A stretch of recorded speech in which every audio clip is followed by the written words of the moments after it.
Hello, everyone. My name is Sarah Bagley on the Practice Growth and Marketing team here at Jones & Roth, and I want to welcome all of the practice owners and administrators who've joined us for today's healthcare webinar.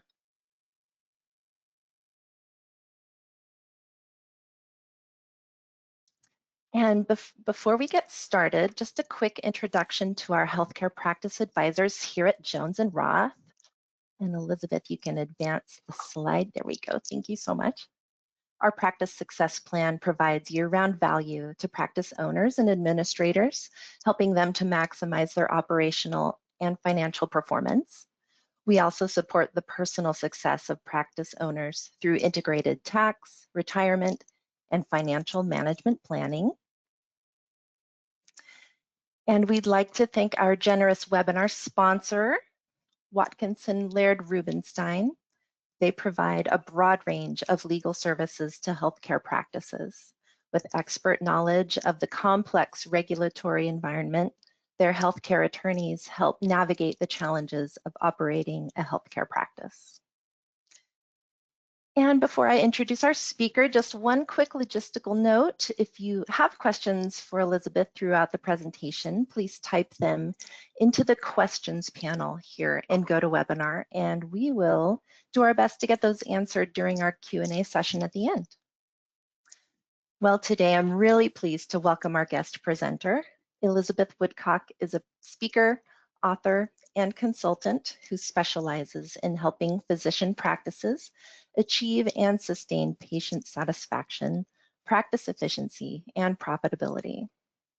She's nationally recognized for her outstanding presentations aimed at improving the business of medicine. She is also the author of 16 best-selling practice management books. Her extensive education and expertise, combined with her humor and engaging delivery, make her a highly sought-after speaker. In short, we have a practice management expert here with us, and we're incredibly privileged to have her present to us today. Thank you so much for joining us, Elizabeth. Thank you so much, Sarah. It's certainly a pleasure. Thank you so much to our audience for taking the time out of your busy workday, especially on a Friday, to hear about these 7 payment trends. But they are really, really important. So we're thrilled that you're here with us today. So I'm going to go ahead because I don't want this to be distracting. I'll turn off my camera, but we'll hop back on when we have our Q&A period near the end. But I know you can't see me anymore, but believe you me, I am like super, I would just say emotional about this, because there are some big changes that are happening in the environment, and we want to really talk about literally what's going on today. And so our agenda is to kind of look at some micro level trends, but I also think they inform some of the macro level trends. We'll talk about telemedicine, what's coming down the pike. Not only are we feeling today in terms of Medicare reimbursement in 2025, but moving into the coming year. A little bit about Medicare services, which always help us to kind of really give a little bit of a sort of fortune teller into the future. We actually do know the CPT codes came out for the coming year, actually just the week before last, and then what the future holds. So looking at access to care, payment denials, and last but not least, market forces. Well, I think, this picture really signifies or symbolizes to me where we are today as medical practice administrators, owners, folks who are serving the practice environment, whether you're at a large health system or you're at a very small practice. There's a lot of uncertainty today. And one of the things that, even though I can't bring you, the answers, particularly the right answers, what I can do is provide evidence. I know that I'm very, very honored and blessed each and every day to work with healthcare organizations all across the country. And I work with scientists, of course, physicians, advanced practice providers, practice executives, you are scientists. And so we don't want to have data evidence out there that is inaccurate or not pointing us in the right direction. We need to understand the tailwinds today in order to be able to manage in the future. And there's so many different examples of this from the environment. One of my favorite, of course, is the story of Blockbuster. Blockbuster, as we know, at least, I'm in my mid 50s, and I remember in my mid 20s standing in line every Friday night. In fact, I'm on the East Coast. I don't think I could have given this webinar because I would have had to get to Blockbuster to stand in line because my husband and I wanted the best movie, the best DVD. And so Blockbuster popped open stores all over the country, maybe even all over the world. And of course, what started to happen, which they wouldn't have had the right answer, but they most certainly would have had evidence, is a young company began to mail these boxes to people's houses, and it would bring movies into your home. Well, as we know, those boxes are not really there anymore, but that little company called Netflix really rocked Blockbuster's clock within about 18 months. And I would argue Blockbuster didn't look at the evidence. So we want to really understand, even though we may not have the right answers, knowing the trends really helps us avoid being the Blockbuster of 2025 medical practices. So I do want to share with you that while we don't have the right answers, I do have a lot of evidence. And those are going to be at the bottom of your slide. You'll see a little arrow that has go to with the resources. And that will allow you to not only hear what I'm talking about, but go and gather more information as you are making decisions about your future. Well, the first one, and it is hot on the press today, September 26, 2025, because of what's going on at the federal level. And even though this is important, we are not a single payer system in the United States. Some wish we were. I administratively really wish we were, because it's hard to figure out what 1,500 payers are doing. But it's important to recognize that Medicare is our single largest payer and is often considered the bellwether in terms of payments for physician and healthcare professional services, as well as other areas like hospitals, et cetera. And the first to recognize is that telemedicine, even though it was kind of available before COVID, in fact, it was passed in the 1987 Balanced Budget Act, was a very restricted coverage policy. It included, for example, the fact that you could not see patients in their homes.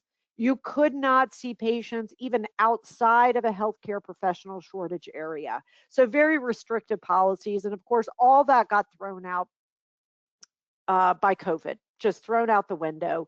And the public health emergency allowed the government to ignore its own rules.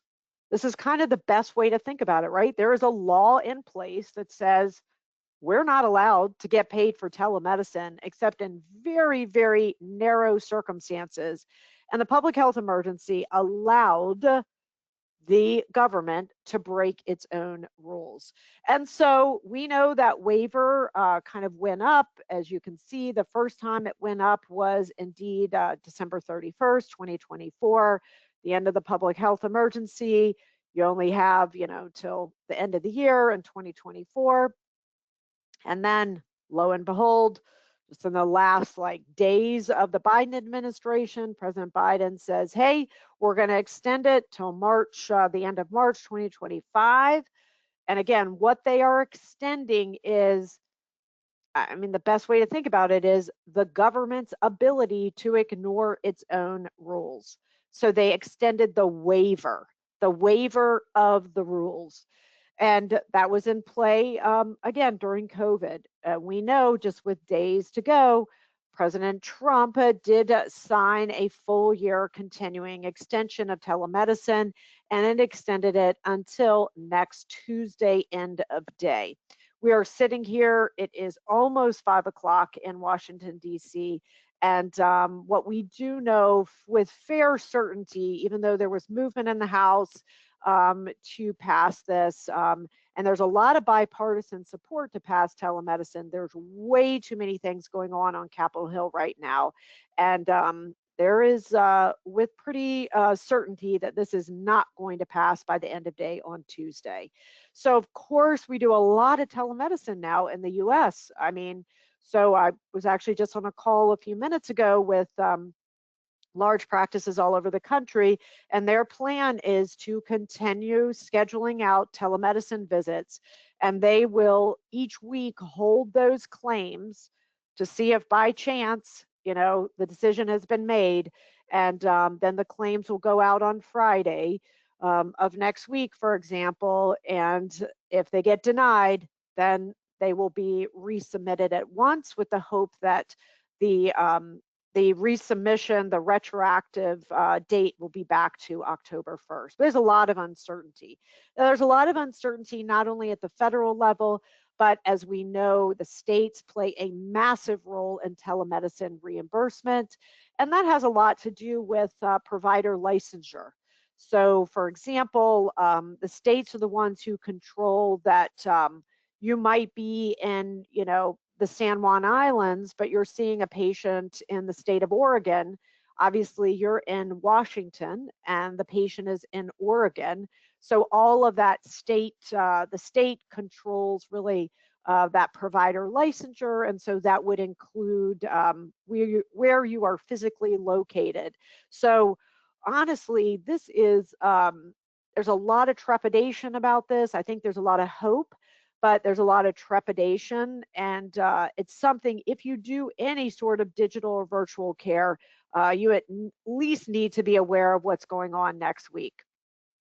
Now, speaking of next week, we also want to make sure that with the hope that telemedicine will be extended, there are so many telemedicine opportunities today. And I'll just share this one, which I really love, because anytime we can get paid for work that you are already doing, hello, I'm in, right? I mean, this is beautiful. So a lot of you are already doing caregiver training. Think neurology practices, endocrinology, rheumatology, right? We have primary care, of course. We go on and on and on. We can get paid actually the same that you can get paid in person for caregiver training via telemedicine. So even group training, this is a really amazing opportunity, and not a lot of physicians are taking advantage of this. So wanted to just, again, point out where I can some payment opportunities, even though these are on a micro basis. I'm just asking you, you know, we're very focused on 99213s and 99214s, and I know those are super important for us, but we've got to think outside the little box a little, because there are some other really interesting opportunities, oftentimes, to get paid for services that you already do. Here's another one, the virtual check-in. And interestingly enough, because this is not technically telemedicine, it actually will continue payment.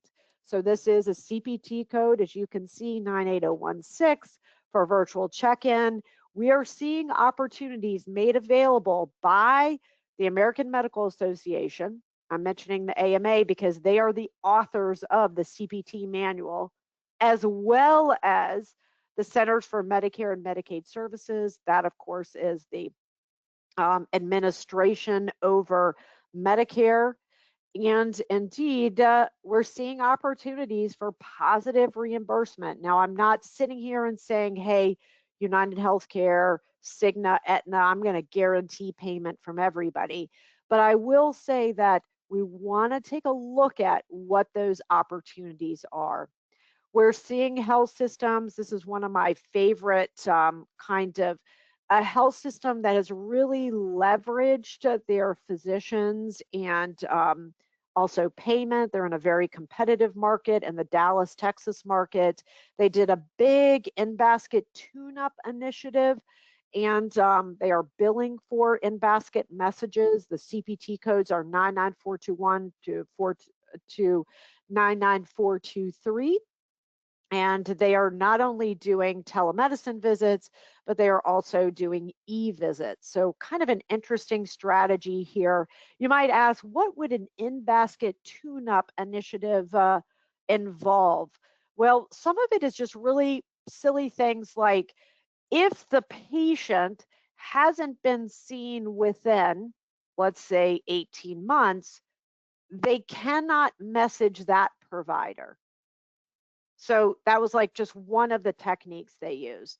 So there was logic built into the message basket that, just because a patient had a login that you gave them 8 years ago, they couldn't log in and send you a message anymore because it's, how you're just going to tell that patient, you got to call us, we need to see you. Another one that they did, for example, was they stopped all of the thank yous.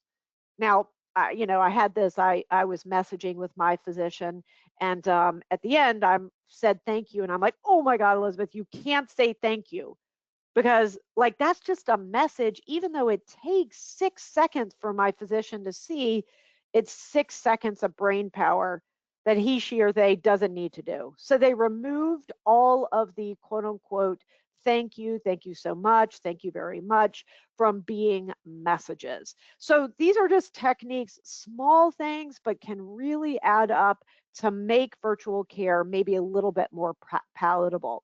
So I think it's important to understand what's going on at the federal level. What are the protocols for coding for this care in your market from Blue Cross Blue Shield, Aetna, et cetera, and then really being able to look at what is going to happen next week. Are we going to see a reversion back to pre-COVID rules? Are we going to see a 3-month extension? Like, how does this impact your operations? It's a very difficult time right now to be, if you will, in digital medicine. But at the same time, if you're in it, it's very important to know what's happening. So let's kind of go bigger picture now to Medicare reimbursement. We do know, I would say shockingly, in 2025, our reimbursement across the board decreased by almost 3%. I say shockingly because, who got us out of COVID? Physicians. Practices did an amazing job during COVID, and this is what we get at the end. It's just not, I don't know. I know I'm biased, but it's just not fair, especially when I look around at other entities and I see hospitals, for example, community health centers like FQHC, their reimbursement went up by 3% or maybe even a little bit more.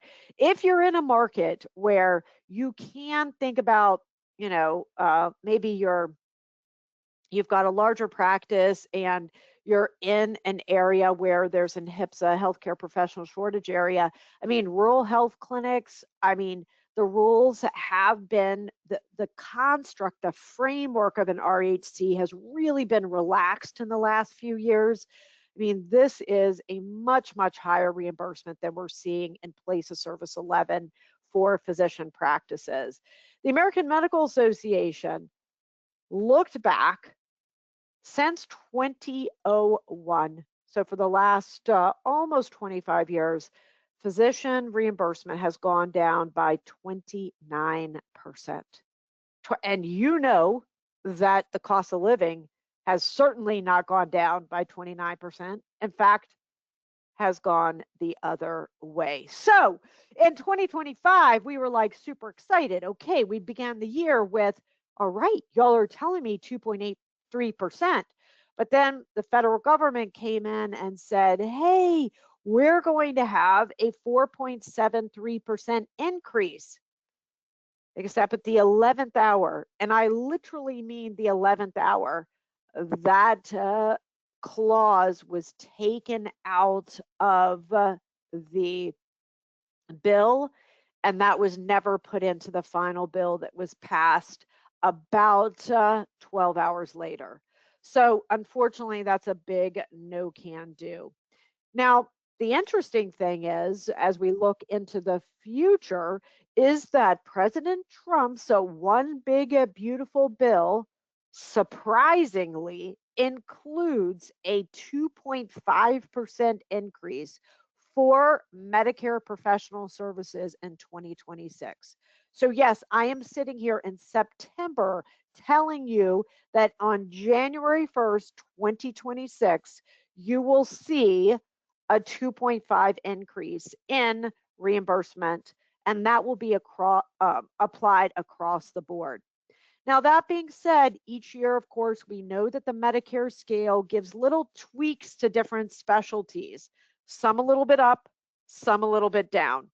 And the reason is we kind of think about it's called the PFS, the physician fee schedule, almost like a big pie. And the pie doesn't change its shape, doesn't change its size. It still has to feed all of the Medicare population, but the sizes of the pie pieces themselves may change. So, for example, this year, psychologists and social workers, many of which employed by psychiatric practices or, of course, practicing independently, from a Medicare perspective, they got a bigger slice of the pie. Now, I'm saying from a Medicare perspective, but they also saw an increase in their relative value units. And this is why, like, even though we're sitting here talking about Medicare, we're like, oh, Elizabeth, that's, maybe you don't even take Medicare, maybe you've opted out. Because it is tied to RVUs, that's how the Medicare system works, is that the RVUs changing actually impacts commercial reimbursement. So as you can see, psychologists and social workers got a boost in 2025, while IR and vascular surgery, which share a lot of the same CPT codes that had their units softened a little bit by 2%, as well as ophthalmology, interestingly enough, saw a negative 2%. We do not know at this time what we're going to see in 2026 in terms of any specialty changes like these. What we do know is that even though I gave the 2.5% increase, big news from that big, beautiful bill. Indeed, sequestration is with us. It was supposed to be the final year this year, but because during COVID, they actually gave us about a 2-year, I'm going to use the term stay of execution. They actually lifted sequestration for about 18 or 19 months.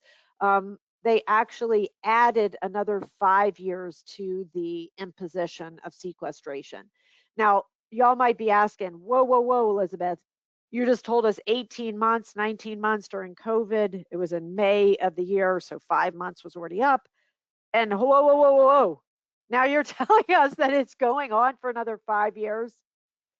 I don't have the answers, y'all. I do not know why. I do know that when sequestration was imposed, which was more than a decade ago, it was supposed to be imposed upon the healthcare industry and the defense industry.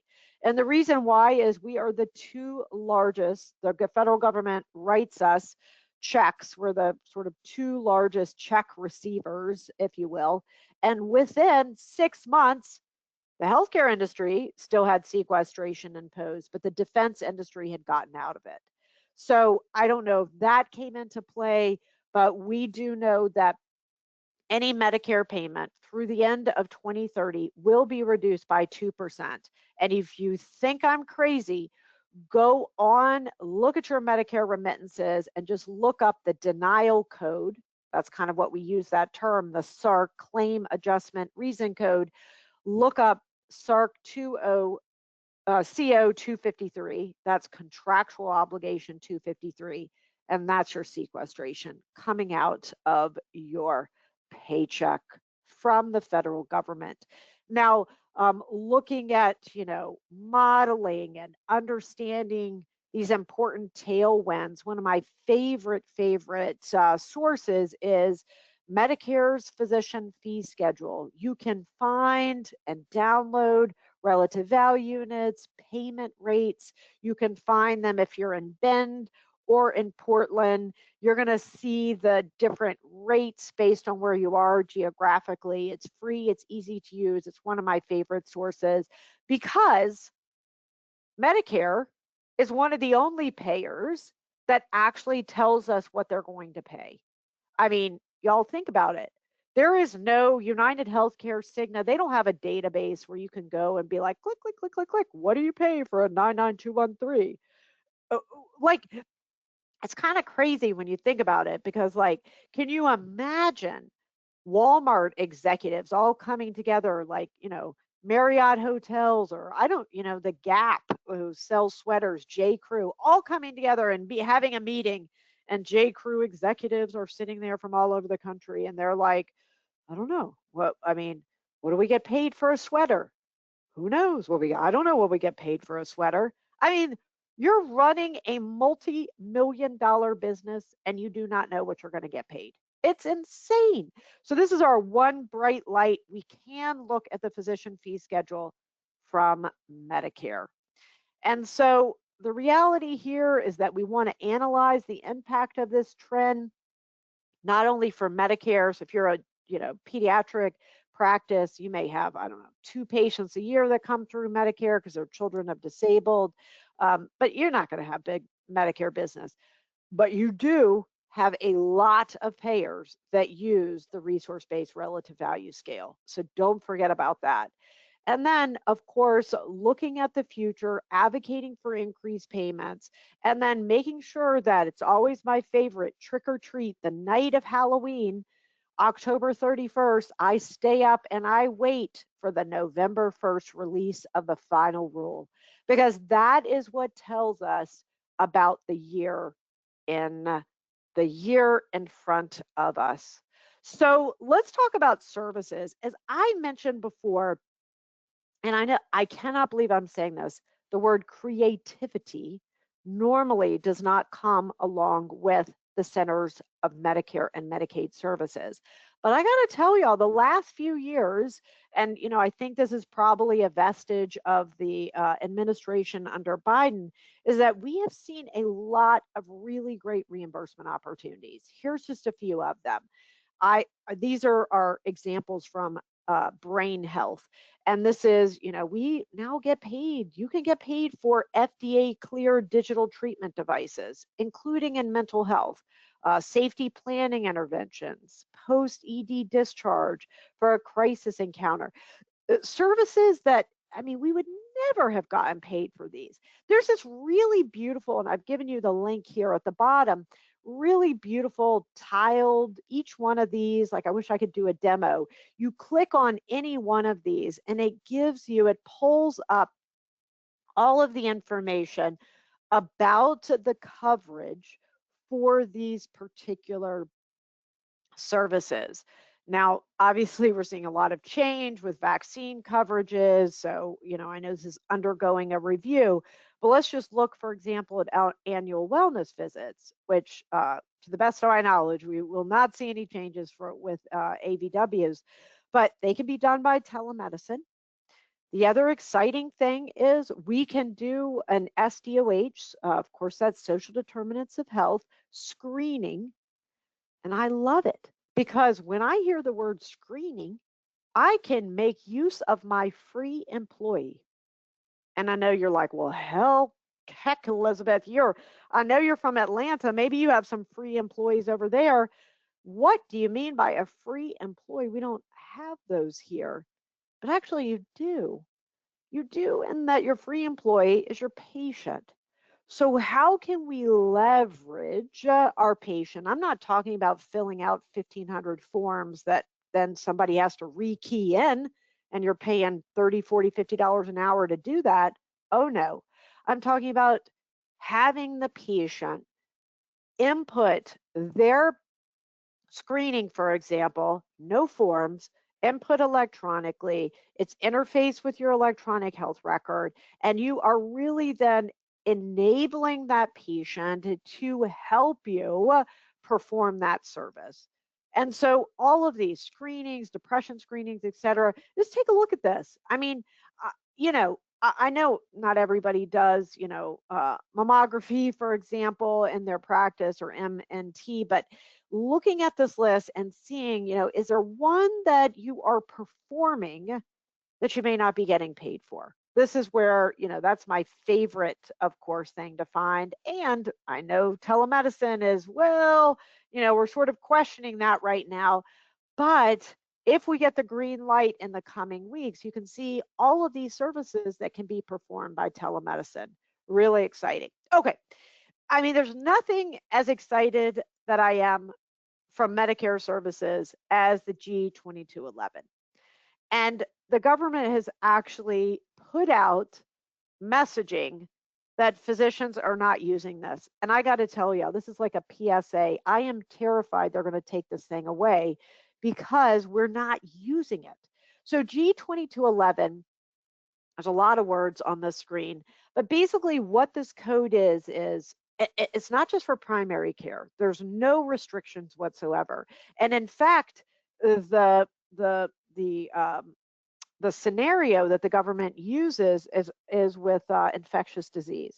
And so this is a code. When you see a patient, it as an E&M in the office, and this is a patient that you have an ongoing relationship with. So think, rheumatoid arthritis from a rheumatologist, for example, scleroderma, for example, right? These are specialty-based diseases. You are seeing this patient and you have a relationship with them. This is not just the one time you see them. You can bill this G2211. It is like an enhancement to your E&M visit. And so this is a code that we can use. Now we can actually use it with vaccines, with annual wellness visits, with Medicare preventive visits. The government is like trying to say, please use this. And it gives you a pop of about $16, $17. And I like to kind of think of it as, again, I want you to only use it if you can, but it's like basically an increase in your E&M reimbursement. So think about this code. I actually, in the chat, you will see that accompanied with this webinar, CMS just this week did produce a new evaluation management services brochure.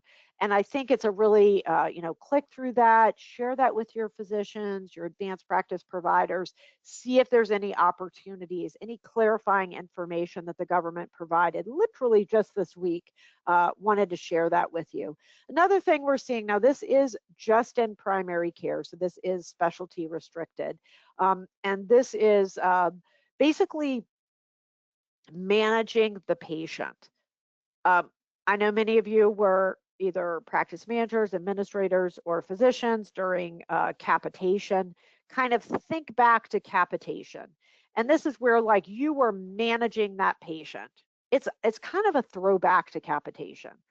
But it's pretty good, pretty good reimbursement. When you run the numbers, and I have done them for you in the appendix. So, when you download these slides, you'll see those in the last couple of slides there at the end. $15 a month. All right. I mean, I get it. That's, we're not killing it here. Now, this is in addition to E&M codes. Okay, so you can still see the patient and get paid. So this is not just like in lieu of the fee-for-service reimbursement. But for many of you, you're seeing patients with 2 or more chronic conditions, and that's $50 per month to manage that patient, 24/7 access, care plan, care transitions. One of my favorite, I worked with a practice that had a tuck-in program. I was like, what is that? And they're like, oh my gosh, Elizabeth, on Friday afternoons, one of our nurses, they rotated this, took their highest risk patients for an ED or inpatient visit over the weekend. So it wasn't their entire panel of patients, but they took their highest risk patients for ED visits and or inpatient admissions, and they called them. And they made sure that they not only talked to the patient, but they connected with the caregiver. And so this, this took some logistics, some planning, because you can't just pick up the phone always and find the caregiver, but a beautiful program and would fit very, very well into this advanced primary care management, because that internal medicine practice did not get paid for its tuck-in program, right? They were just doing because they thought it was the right thing to do. But the APCM, hey, this is some payment for you being creative, you being a great population-based, patient-centered primary care practice. So, there's lots of questions, don't get me wrong. Do we have the infrastructure? Who are our Medicaid patients? Who's going to do this work? Is it going to be us, or are we going to hire a third party? Because you actually can hire a third party to do this work. And then, importantly, not just how we're going to do it today, but let's talk about how we're going to sustain it. So it's an interesting business case. I've given you, again, some more data, some more information in the appendix. If you're a primary care practice, definitely worth a look-see for the APCM. Now, CPT 2026 just came out in the last 2 weeks. And one of my favorite books, it's priced about $100, give or take a few dollars, is the CPT Changes 2026, particularly if I see something on here, like, for example, I'm a otolaryngology practice and I have hearing devices. Yeah, you need to run to Amazon and get this book, put in your cart, and have it sent to you immediately. So, because it gives you more details about these codes. So we have 288 new codes, 84 deletions, and 46 revisions. And you can see that second bullets, that's not AL services, that's AI, artificial intelligence. So even the American Medical Association is sort of hopping on the AI train. And yeah, we're going to see more and more CPT codes related to artificial intelligence. So for Medicaid services, for CPT codes, so are there services that we are performing but not coding or billing? And of course, I should ask, documenting and coding and billing, right? You have to document it, you can't just perform it. And what about that advanced primary care management program? Are there any other changes to our coding that are on the horizon? Let's go back to that crystal ball a little and let's talk about what's going on with access to care in really throughout the country. And, I can't even remember this week's announcement about the visa cost now being $100,000. That's really rocked the socks of some of our academic health systems and folks who are using those visas to not only employ but deploy healthcare, particularly in markets that are outside of urban cities. Really, really important to think about what is happening with access to care in the United States. We are seeing a big imbalance of supply and demand. Now, this is, sort of the writing's been on the wall for a number of years. You can see I pulled up the study about primary care claims dropping 13%, and at the same time, urgent care and hospital ER claims, staying steady, but retail clinics have grown. So lots of different changes, right? Best Buy Health, although they announced yesterday that they're going to move out of the hospital at home program, they are in big time with remote patient monitoring. We're seeing a lot more health plans come to the market with their virtual first health plans. If you don't know about these are basically Cigna, Aetna, all the big players. They are offering in the market a virtual first health plan that's a little bit less expensive for employers to buy. And what this means is the first visit with a provider, with a clinician, is via telemedicine, and it's with one of their doctors. So virtual first is a big one. Amazon, of course, I just saw an announcement where Amazon's One Medical is now really leaning into the menopause market. So they are offering paid visits just for menopause. So that's a very interesting play. And then, of course, ChatGPT, other AI tools really becoming friend, enemy, I don't know how else to say it, of patients, but a lot of self-diagnosis as well. The front door to care is changing. If you think about, like, just in manufacturing terms, supply chain, inventory management, this is changing in the United States because we simply do not have enough clinicians. So all of the headwinds are, I mean, everything now is really showing this absolutely in play. And I think it has to do with a number of factors in addition to consumer behavior, which is kind of what we talked about on the previous slide, as well as these kind of, market opportunistic companies like Best Buy and Amazon. But, the American Association of Medical Colleges, AAMC, they've been predicting this for now a decade. And we've also seen a really big increase in the complexity of physician training as well. So that's added time in terms of getting physicians into the market, deploying them to see patients, right? If you're not fellowship trained, hello, right? So that adds 1 to 3 years on top of our residency training. And then, of course, we are also seeing less physicians in general.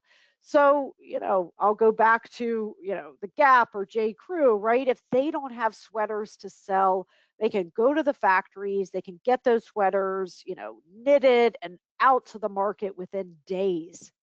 It takes us 7 to 10 years to get a physician on the market. So, of course, what we're seeing is a huge increase in advanced practice providers. The estimation from the Bureau of Labor Statistics is a 46% increase for nurse practitioners in the 10 years that we have in front of us, and 20% for physician assistants. Now, what's interesting is, again, a market force and a distressing one, I will say. This is I just pulled Cigna. I could have pulled United or Aetna or any other stock price. This is looking at a stock price. And I'd like to take you back to this 5-year mark, because what happened when you look at sort of that 2021, 2022 timeframe is things were pretty hairy for Cigna and all of the other players in this insurance market. COVID had hit, things weren't looking very good. There's a lot of uncertainty. But what's interesting is when you look back on that and you think about, you still had health insurance during that period of time. You might not have been getting a colonoscopy because you were like, heck, I'm not going into the hospital. I'm not going to the outpatient practice. No way, no how. You were probably sitting at home not getting as much care, but you certainly still got the bills from Cigna. Your employer was paying the insurance. We were paying insurance premiums. They were sort of racking up all this money.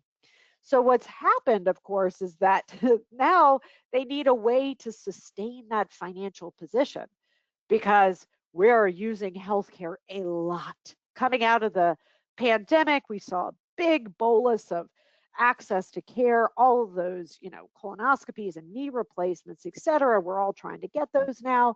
And of course, Cigna's like, oh my God, my shareholders are trying to make sure they still make money. So what have I started to do? And we're seeing this all over the country. Practices reporting that denials are up at an alarming rate, not just from the federal government. In fact, that's where, 8.4%, as you can see on this slide for Medicare. Hey, it's not great, but boy, it's a lot better than 15, 16%.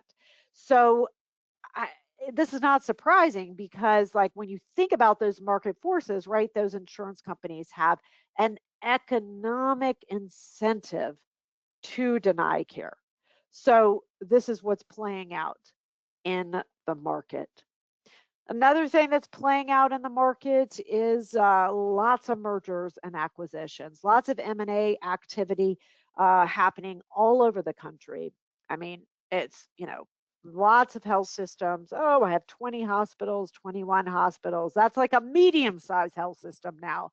And of course, we look back over the last decade, and we do know that particularly states and red states, the governments really, really allowed a lot of that M&A activity at the state level, but also was allowed at the federal level. So that includes both the insurance companies as well as hospitals and health systems. And speaking of both, the pay rider trend, which is providers and payers together. So, obviously, Kaiser is sort of our the classic example, but United Healthcare does now employ 1 out of every 10 physicians in the United States. Again, 1 out of every 10 physicians in the United States is employed by United Healthcare. It's not, that's not the marquee, if you will. They go by a different name, but their corporate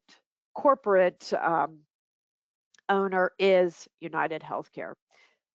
And what's been really interesting to look at in the last 2 years, particularly, again, we saw this starting to happen about a decade ago, and like nephrology was a big one, dermatology, allergy, where we started to see these national roll ups driven up by private equity companies that were like, hey, if we put all of I'm going to go back to nephrology, and I think it was a natural specialty because there was a lot of dialysis was very much rolled up at the national level. But if we took all of the nephrology practices and we got them all together nationally, then we could go to insurance companies and negotiate a higher rate. I mean, makes a heck of a lot of sense. And in fact, that's exactly how the market played out. Again, ortho, allergy, radiology, specialties were just getting eaten up by these private equity companies. We're seeing a little bit of softening in 2025. I think a lot of that has to do with uncertainty at the federal level in terms of the future of healthcare reimbursement. But I mean, this is crazy. Now, this is health tech, but 50% of the M&A transactions last year in healthcare technology were performed by private equity companies. And so these are sort of like, kind of banks, but generally favor individual investors who are at their helms.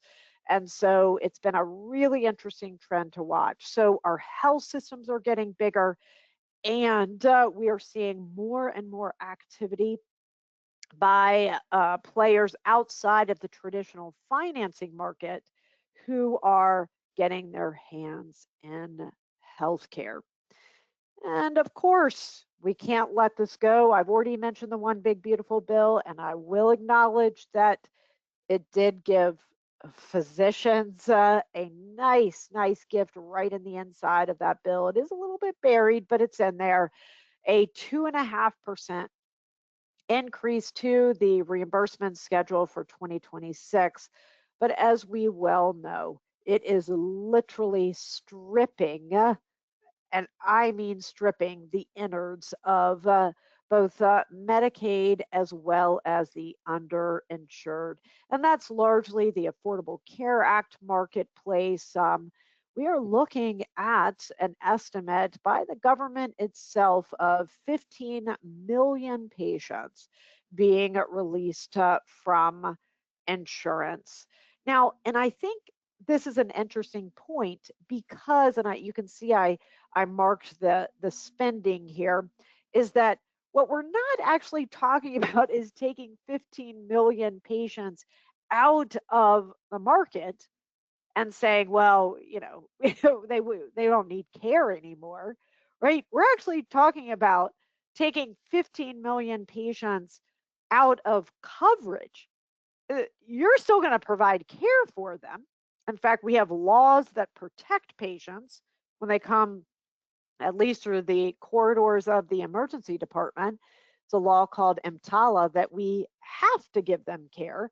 So again, I want to emphasize that this is a payment shift. So what we're seeing is, right, the government's not going to cover these patients, but the patients are still going to need and seek care. It'll just be us paying for it. So I think it's important to recognize and to project, how are you going to think about volumes of patients, reimbursement in 2026, 2027, particularly if you have a large body of Medicaid patients and or what I would call underinsured patients. So we've gone through the gamut of payment trends, both from micro level trends, what's going on with telemedicine reimbursement, and very specific, like the, social determinants of health screening, like really micro level details, but also wanted to weave in there some of those tailwinds of where we're going in the market, where we're seeing healthcare go based on those larger financial trends that are at the insurer level, mergers and acquisitions, and how they may be affecting you today as well as into the future. Well, I'm super excited because by my clock, we have about 6 or 7 minutes for questions. So it's my favorite part. I'll turn it over to Sarah for some questions. Yeah, sounds great. Thanks, Elizabeth. Looks like we've had a couple questions come in. Can you hear me okay? Yes. Okay, great. Okay, the first one is, does G2211 work with E/M 99213 for psychiatrist and ongoing care? No modifier, 25, Ooh. it says. Yeah, that's a good question. So I would want to look at, there is an exclusion for surgeons during global period, but for a psychiatrist who is billing an E&M code that has that ongoing relationship with the patient, again, I would ask you to do a little bit more research, but I do believe that is going to give a positive reimbursement. And if it's okay, Sarah, to get, we can follow up with that practice after I do some vetting with that. Okay. Be more than happy to do that. But yes, G2211, no specialty restrictions. It is that ongoing relationship with that patient. Okay, great. Next, if such a shortage of physicians, how are reimbursements being driven down by insurance companies? And to go along with that, how can private practice groups negotiate better to increase rates? Wow, this is one of those where I'm going to go back to that fog picture. Like, honestly, I have no idea. Because, like, we're like, when you think about market forces, right? Supply and demand, and you just think, like, when you don't have enough of a service, then you should get paid more for that service. Like, that would be like, if we have a scarcity of eggs, which we have had in the last 6 months, what happens? We as consumers have to pay $10 for 12 eggs. Like, it's, that's what happens. For some reason, healthcare is just completely different. And I blame a little bit on the insurance system because, as you know, we can't really use pricing. We are tied to an allowable. I mean, what if we could, put on Facebook Marketplace or something, like, or tweet or whatever it's called now, like $50 off for the, appointment because we've had a 9 a.m. cancellation. Like, that would make a lot of sense because, tomorrow's 9 o'clock slot, we have the cancellation. It's an open slot. Let's discount it. But we all know that we can't do that. And so pricing is just whack for us in healthcare, particularly for professional services.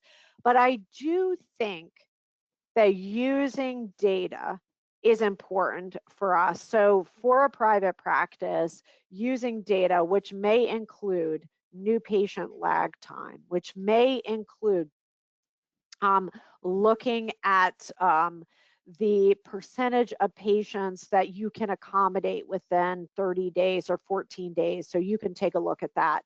So what kind of data can I start tracking today that is quantifying the trend that Elizabeth is talking about? And that may also include, you can't accept patients. You literally cannot accept patients. And then going to the insurance companies and maybe being a little bit creative. And here's what I've seen. For example, I recently worked with a practice that negotiated their APPs, their nurse practitioners and physician assistants, at 100% of the physician fee schedule. So they didn't say, hey, listen, we're going to just ask for, 5% increase across the table.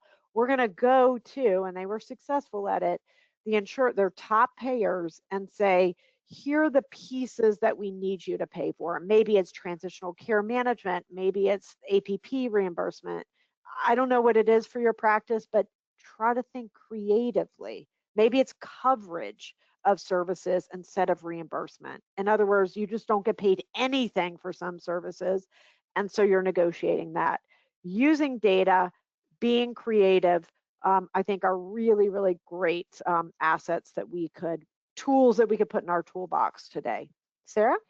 Yeah, sounds good. Okay, another one came in here. What do you think of direct care? One word, direct care, for rheumatology or other specialties? Is that a brand name, direct care? I think maybe what the questioner is talking about is, I would say, not having the insurance in between. And so this is something that we're seeing at the health system level, large multi-specialty practices that are creating sometimes called direct contracting. So they're moving directly with employers and or patients. And I think it's an interesting strategy when, especially for a specialty like rheumatology, maybe you could throw in endocrinology, neurology, where these are principal illnesses that are really taken care of by these specialties. And so is there an underinsured patient, for example, that may lose their ACA marketplace plan next year that does have RA, for example, that you could say, we're going to contract with you directly so that you pay us. I mean, is it a form of, if I'm getting the question right, is kind of a form of self-pay discounting? But I like it. They followed up. They said it isn't, or it is with not contracting with CMS, et cetera. Oh, so opting out of Medicare. So yeah, I mean, and again, kind of the same thing that I'm talking about, but opting out of Medicare. If you do that, I think today there is now a 3-year hold rule that if you want to get back in, you can't. So just be careful with that decision about opting out. But there are 3 levels of participation with Medicare. You can participate, you can non-par, and then you can opt out. Most physicians, before they completely opt out, they go to non-par, but definitely worth taking a look at. We got to be creative, Sarah. That is for sure. Agree. Well, Elizabeth, thank you so much for sharing your expertise with us today. And a big thank you to all of our attendees for joining us. We hope you're walking away with better understanding on these topics and that you found today's presentation educational. Take care and have a great weekend, everyone.